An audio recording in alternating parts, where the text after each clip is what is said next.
15 Things Not to Do in Palestine.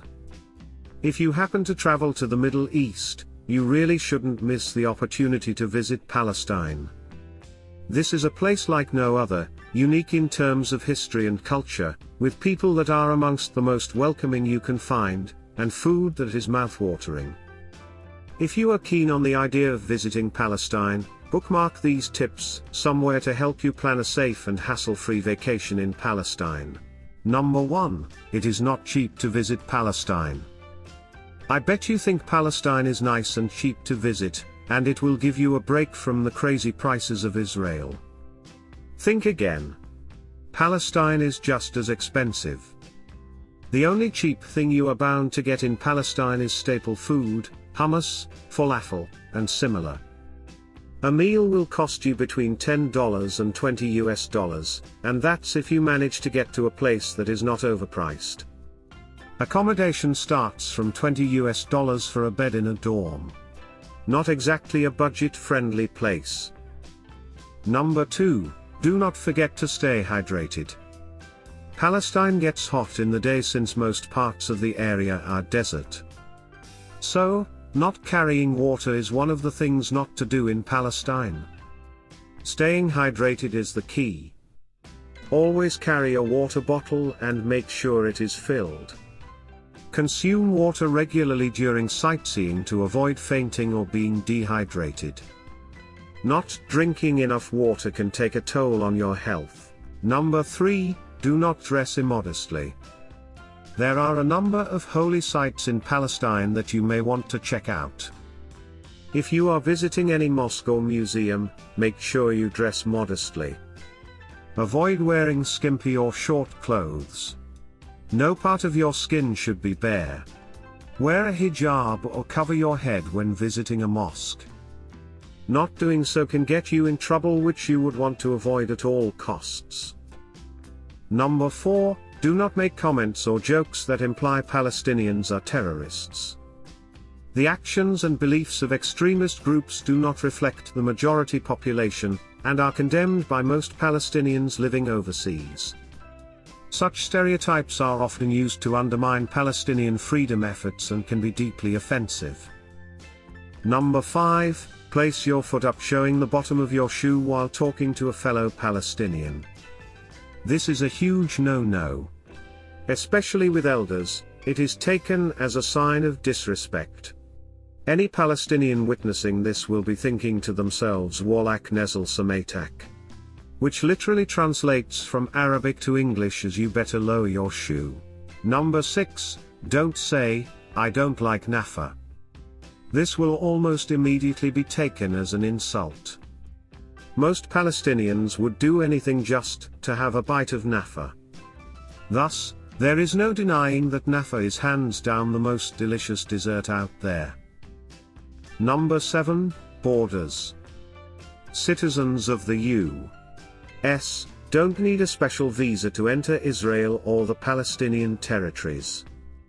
However, crossing into Israel and then the West Bank can still be intimidating, especially if you're coming from a predominantly Muslim country. Israeli security is notoriously suspicious and the process can take some time. It's unlikely that your guides will be able to accompany you during this time, so give yourself plenty of time, and be prepared to answer a lot of questions about your plans and itinerary. Number 8, there are no airports in Palestine. If you decide to visit Palestine, you will have to fly into one of the neighboring countries as there are no airports there. The easiest, and usually also most budget-friendly, option is usually to fly to Tel Aviv Ben Gurion Airport and travel from there. You may want to fly to Amman, in Jordan, but you won't be able to cross the border directly into Palestine from there. Number 9, underestimating the winter. Summer in the Middle East is hot and humid. Palestine is no different in this case. However, do not get fooled into the notion that the place is hot throughout the year, because it is not. Winter in Palestine is cold, and the temperature can go down to 10 degrees Celsius or lesser. You may find it rather difficult to deal with the winter because of the lack of a central heating system in buildings. Number 10. Never ask, are you from Pakistan? Yes, both countries are located in the Middle East, and both begin with the letter P in English, but these are as far as the similarities go.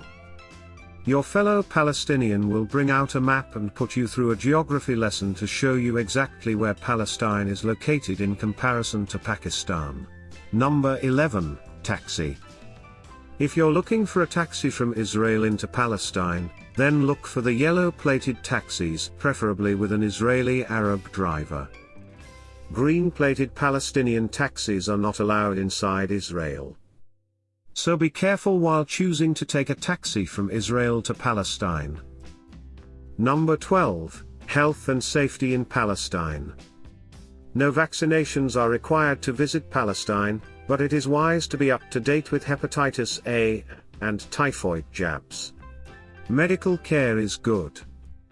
Although relatively safe, the West Bank is still under great political strain. Exercise caution, and be aware of any potential demonstrations, or events that could cause potential problems. Clashes with Israeli forces are usually predictable, so avoidable. Number 13, Islam isn't the only religion. The majority of Palestinians are Muslims, Sunni, and modest clothing is appreciated there. Places like Hebron and Nablus tend to be quite conservative, but Ramallah is more modern and thriving with life. However, you should know that Islam isn't the only religion in Palestine.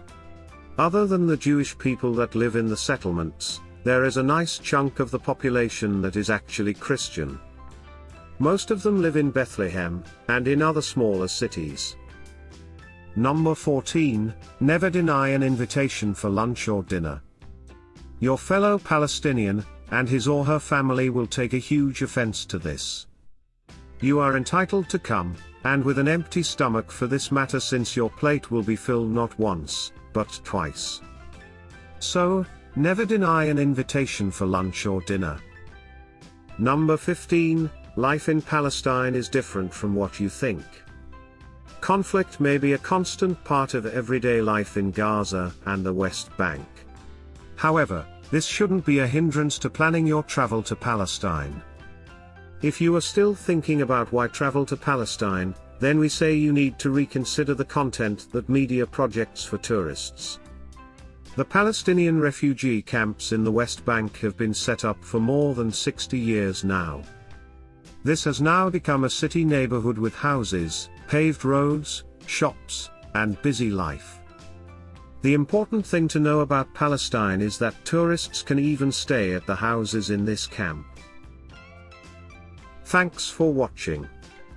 Make sure to subscribe to this channel.